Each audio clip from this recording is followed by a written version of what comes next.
Trabalhei no Alasca por um tempo como membro do serviço de parques. Um dia, recebemos um chamado sobre algum despejo ilegal em uma das trilhas locais. Então eu e outro funcionário fomos investigar. Estávamos bem dentro das trilhas, não havia muita gente por perto, exceto alguns trilheiros. Quando viramos em uma curva do caminho, enquanto estávamos caminhando, meu parceiro olhou para a floresta e disse: "Que diabos? Tem um cara ali, cerca de 20 metros de distância." Era um cara branco com cabelo comprido, agachado atrás de um arbusto, apenas nos encarando. Foi muito estranho vê-lo ali. Lembro-me de ficar paralisado, com aquela sensação de formigamento que você sente de medo. Como eu disse, não é como se não estivéssemos encontrando pessoas lá. Havia corredores de trilha, donos de cachorro, geralmente apenas pessoas em movimento. As únicas pessoas que vimos na trilha tinham montado um lugar para relaxar e lanchar, claramente ao ar livre. Todos esses cumprimentaram quando passamos e tinham um recipiente para o lixo. Esse cara não era nada disso. Ele estava claramente tentando se esconder das outras pessoas na trilha, e sua postura não era o que você esperaria de alguém ao ar livre. Isso meio que me lembrou de algum goblin de O Senhor dos Anéis, da maneira assustadora como ele apenas se arrastava por aí. Esse cara parecia isso, apenas usando muito mais roupas. O cabelo longo e emaranhado também me deixou muito assustado. Estamos no Alasca, então a última coisa que você espera encontrar na mata é um cara branco e magro. Quando meu colega apontou para as árvores, eu estava meio esperando um lobo, um urso, literalmente qualquer coisa menos uma pessoa se escondendo. E foi aí que me lembrei do crime em questão, o despejo ilegal, e percebi que se esconderia no mato. Ninguém está tentando ser pego com uma multa pesada por algo tão estúpido. O homem percebeu que nós o notamos. Ele imediatamente se levantou e esticou os braços para o ar como se estivesse aproveitando o dia. Ele então se aproximou de nós e descobriu-se que meu colega realmente conhecia o homem na floresta. Era um construtor local que possuía uma empresa de construção. Na verdade, ele havia construído um deck para meu amigo no ano anterior. Depois de nos cumprimentar, ele mencionou que apenas saiu do caminho por um momento para fazer xixi. Foi definitivamente estranho, porém, porque nós o vimos. Definitivamente não era isso que ele estava fazendo. Mas ele não estava tão suspeito. E meu colega o conhecia. Então, depois de garantir que ele não estava despejando nada ilegal, começamos a voltar. Ele andou conosco por um bom tempo. A melhor maneira de descrever esse homem é como um camaleão. Apenas uma daquelas pessoas que farão ou dirão qualquer coisa para apenas concordar com você. O tipo de cara que desesperadamente quer que você goste dele. Ele nos contou sobre sua empresa de construção, como estava o negócio. Quando não parecíamos muito interessados, ele nos contou sobre sua carreira no exército. Isso me pareceu estranho, considerando o comportamento que acabáramos de testemunhar. O que um veterano do exército estava fazendo agachado na floresta, observando as pessoas em uma trilha? Parecia um sinal, mas novamente, o cara fez um esforço para nos encantar. Então não pensei mais nada sobre isso. Quando perguntamos se ele tinha visto alguém despejando algo ilegalmente, ele entrou em uma divagação sobre todo tipo de coisa que ele tinha visto. Parecia exagerado, até inventado, enquanto ele gesticulava com os braços e nos contava sobre isso e aquilo, principalmente homens e mulheres estranhos, nas trilhas à noite, perseguindo pessoas descarregando lixo em caminhões. Alguns anos depois, ouvi dizer que o homem que vimos havia sido preso.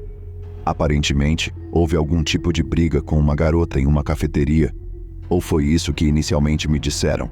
Ele a baleou em um roubo, depois foi preso por assassinato. A verdade era ainda mais bizarra. O homem, Israel Case, era um assassino em série que na verdade havia abduzido, torturado e assassinado a garota. Depois de ser preso, descobriu-se que ele havia viajado pelo país, assassinando pessoas aleatoriamente por anos. Ele enterrava kits de assassinato e depois voltava, às vezes anos depois, para desenterrá-los. Eles incluiriam armas, dinheiro, etc. Tudo o que ele precisava. Meu colega tinha a melhor teoria. Ele achava que o chamado inicial sobre o despejo ilegal Era de alguém que havia visto Kay escavando um buraco para enterrar seu equipamento de assassinato. Depois de perceber que tinha sido visto e que parte do equipamento naquele buraco provavelmente seria rastreada até ele e a múltiplos crimes, ele decidiu interceptar quem veio investigar. Dessa forma, ele poderia ficar de olho para onde foram e, em último caso, atacá-los. Seus planos funcionaram perfeitamente. Também explicaria por que ele andou conosco por tanto tempo. Ele estava garantindo que não voltássemos atrás e encontrássemos acidentalmente sua bolsa meio enterrada de ferramentas ensanguentadas. Voltei mais tarde para onde encontramos Israel naquela floresta para ver se havia algum kit enterrado lá, mas não encontrei nada. Outros sugeriram que ele poderia estar esperando para surpreender uma vítima na trilha, mas isso não parecia ser o modo como ele operava em geral, pelo que entendi de qualquer maneira. Nosso encontro é algo que nunca fui totalmente capaz de explicar, e como ele se matou antes do julgamento, provavelmente nunca saberei. Honestamente, é provavelmente para o melhor. Esse cara supostamente abduziu e assassinou algo em torno de 11 homens e mulheres, adolescentes até crianças. Ele viajou pelo país, aparentemente aleatoriamente, não manteve um perfil de vítima no sentido de que as pessoas que ele escolheu não tinham significado. Parecia ser um caso de estar no lugar errado na hora errada, meio que como nós o encontramos lá naquela floresta. Israel era um assassino incrivelmente violento e habilidoso. Ele fazia invasões domiciliares, incendiava prédios, cometia roubos a banco, e isso tudo além de abduzir e agredir mulheres em vários estados. Ele escapou das autoridades por pelo menos 15 anos, talvez até mais.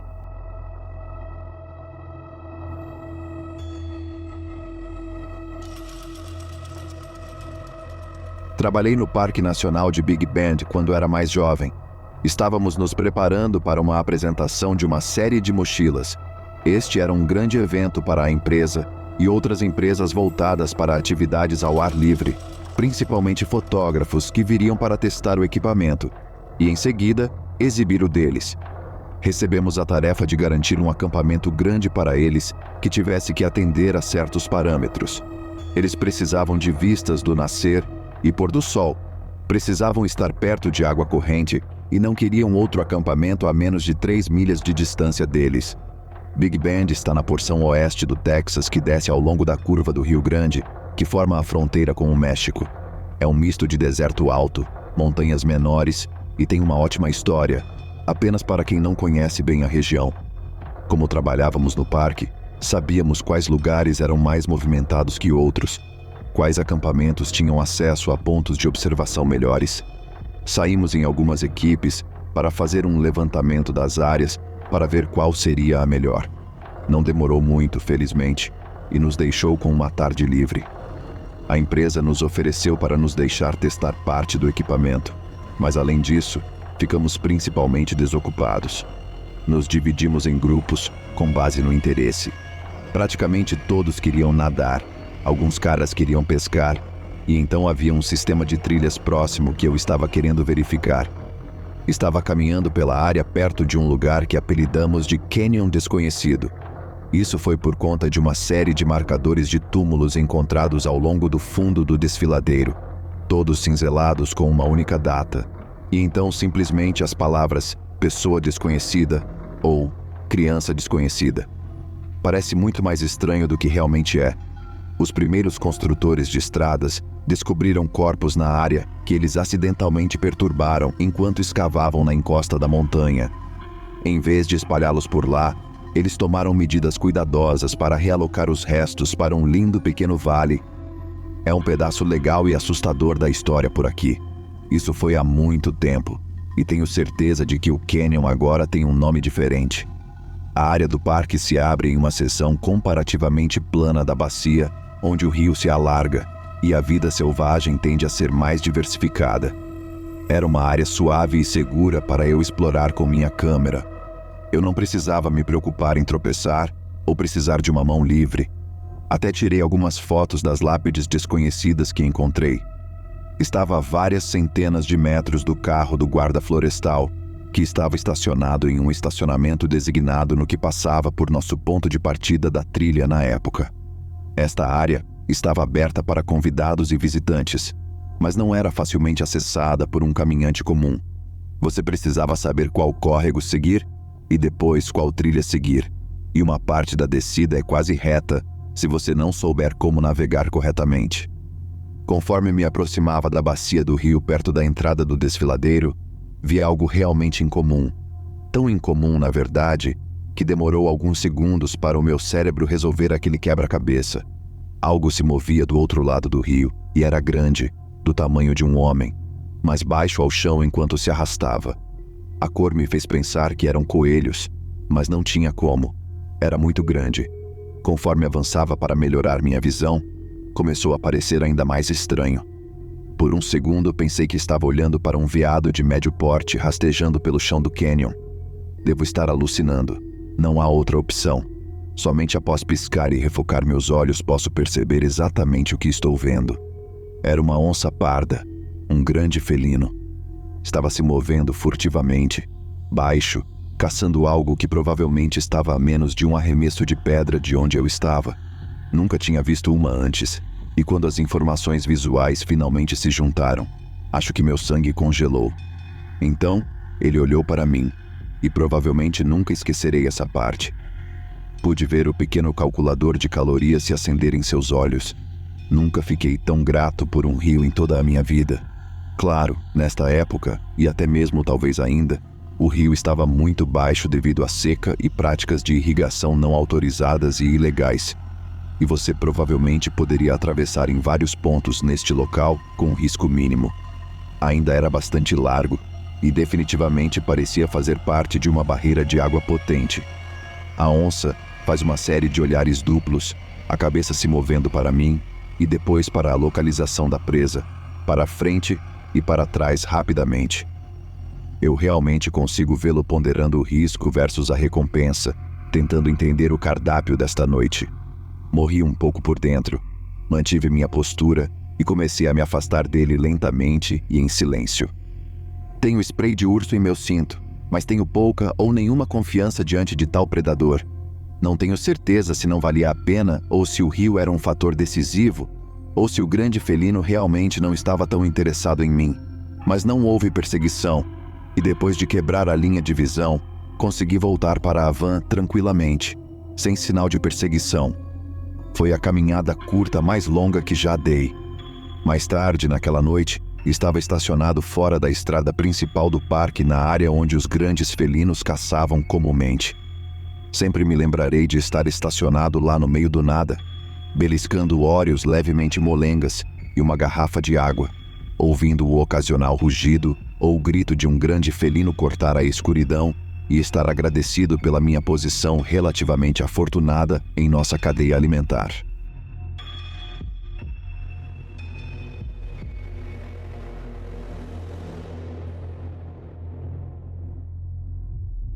Em 2016, meu namorado, que agora é meu marido, e eu fomos acampar no leste da Pensilvânia. O lugar que decidimos parar para passar a noite era um acampamento primitivo, era gratuito, mas sem serviço de celular, o acesso mal podia ser considerado uma estrada. Encontramos 2 outras pessoas. Elas podem não ter influenciado no que aconteceu depois, mas eram estranhas, então vou descrevê-las. A primeira era uma mulher que tinha sua caminhonete parada ao lado da estrada. Assim que passamos, ela tinha o capô aberto e parecia estar esperando alguém parar e oferecer ajuda. Normalmente, meu namorado não tinha problema em ajudar alguém, mas ele disse que desta vez, algo nela o incomodou. Ela não parecia realmente precisar de ajuda, e geralmente as pessoas que precisam olham para você com esperança quando você se aproxima. Ela parecia estar apenas esperando que parássemos. Pelo menos foi o que meu namorado disse. Eu realmente não notei nada de estranho sobre ela. A próxima pessoa veio quando escolhemos um lugar. Estávamos acendendo uma fogueira para fazer alguns cachorros quentes. Eu percebi algumas pessoas passando de carro algumas vezes, mas meu namorado apontou cada vez que era o mesmo carro e o mesmo homem nos observando cada vez que passava. Meu namorado estava um pouco inquieto com isso, mas havíamos dirigido por um tempo até encontrar um lugar que gostássemos. Tinha chovido, tudo estava lamacento. queríamos o local mais seco possível. Ele também poderia estar fazendo a mesma coisa. Pensamos brevemente em nos mudar, mas a estrada também estava lamacenta. Se ele quisesse nos encontrar novamente, se nos mudássemos, tudo o que ele tinha que fazer era seguir as pegadas. Havia algumas outras pegadas, mas não muitas realmente. Ele só precisaria voltar um pouco para nos localizar novamente. Ele não passou mais uma vez, porém, então ficamos e passamos as várias horas restantes antes do anoitecer apenas brincando. Não vimos mais ninguém passar de carro. Independentemente de esses dois terem ou não algo a ver com essa experiência, o verdadeiro medo veio depois. Fomos dormir em nossa barraca e por volta das 3 da manhã, fomos despertados por um barulho muito alto. Não consigo descrevê-lo muito bem, ou até mesmo lembrar exatamente como era, mas meu namorado disse que isso o lembrou de uma metralhadora sendo acionada. Também soava semelhante a como seria se alguém gravasse uma pá sendo arrastada sobre cascalho e a reproduzisse em um alto-falante. É outra maneira como ele descreveu. Ele pulou e olhou pela nossa pequena janela, mas não conseguia realmente ver nada. O som se repetiu mais algumas vezes. Eu estava com muito medo para falar. Meu namorado sussurrou que provavelmente estava a milhas de distância e apenas para voltar a dormir. Eu não o questionei. Imaginei que sons altos poderiam ser facilmente ouvidos a milhas de distância. Mas depois que saímos, ele me disse que parecia que realmente estava vindo de apenas descendo a estrada, mas não queria me assustar. Olhando para trás, provavelmente deveria ter me perguntado por que ele se preocuparia em sussurrar se aquele som estivesse longe. Ainda estava aterrorizada, porém. Cada pequeno som que ouvia lá fora parecia que alguém estava andando ao redor da barraca. Ficamos ali por mais um tempo, quando finalmente ele me disse para me vestir, porque vamos embora imediatamente. Fiquei alarmada, e depois fiquei mais aterrorizada quando ele desembrulhou o facão que trouxemos para esta viagem de sua embalagem plástica, e então saiu da barraca. Rapidamente arrumamos e carregamos o carro. Olhei ao redor por pegadas que não eram nossas, mas apesar da lua fornecer bastante luz, realmente não consegui ver nenhuma. Apontei algo que meu namorado não havia notado, no entanto. Antes de entrarmos no carro, havia uma lata de cerveja perto de nossa fogueira apagada que não estava lá antes. Nem mesmo trouxemos cerveja. Enquanto estávamos indo embora, meu namorado explicou que estava nervoso que alguém poderia estar tentando nos atrair para fora. Então, ele não achou uma boa ideia sair correndo da barraca imediatamente. Ele também meio que esperava encontrar nosso tanque de gasolina vazio, mas isso não nos teria impedido porque, felizmente, tínhamos um carro híbrido. Sozinhos em nosso caminho para fora, nos perdemos um pouco, então acabou demorando muito mais para voltar para a estrada da floresta. Acabamos passando para a Floresta Nacional, onde eu acho que estávamos o tempo todo, onde passamos por uma estação de guarda florestal. A luz estava acesa, e precisávamos de direções de qualquer maneira, então decidi relatar o que aconteceu conosco. Os guardas florestais foram simpáticos o suficiente. Entenderam totalmente nossa preocupação. Na verdade, eles têm tido um número de pessoas chegando com relatos semelhantes. Quando explicamos de onde viemos e onde montamos acampamento, eles disseram que fazia sentido. Essa área da floresta era facilmente mais acessível a partir da estrada, então era conhecida por atividades suspeitas. Agradecemos aos guardas e depois seguimos nosso caminho alegremente.